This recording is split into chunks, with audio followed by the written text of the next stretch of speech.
दोनही ठाकरे एकत्र आले तर आम्हाला आनंदच आहे अशी प्रतिक्रिया मुख्यमंत्री देवेंद्र फडणवीसांनी दिली आहे. तर अजित पवार यांनी मात्र मिश्किल प्रतिक्रिया दिली आहे. जर एकाच परिवारातील दोघे बंधू एकत्र येत असतील तर कुणाच्या पोटात दुखते असं अजित पवारांनी म्हटलंय.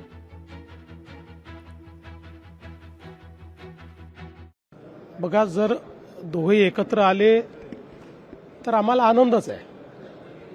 कोणीही आपल्यातले मतभेद विसरून एकत्रित येत असतील तर याच्यामध्ये काही वाईट वाटण्याचं कारण नाही. ऑफर देणारे हे, रिस्पॉन्ड करणारे ते, शर्ती ठेवणारे हे, सांगणारे ते, मी काय बोलायचं याच्यावर?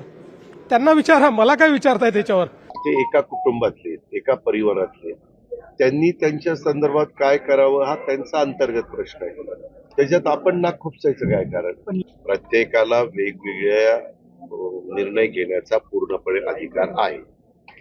आता हा अधिकार असताना पुढे मनसेचे प्रमुख म्हणून राज ठाकरे स्वतः काम करतात आणि त्या बाबतीमध्ये शिवसेना उभाटाचे प्रमुख या नात्याने स्वतः उद्धव ठाकरे साहेब काम करतात.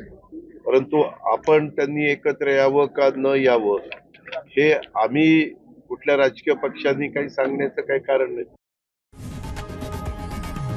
लोकशाही मराठी ऐका, पहा, जागरूक रहा.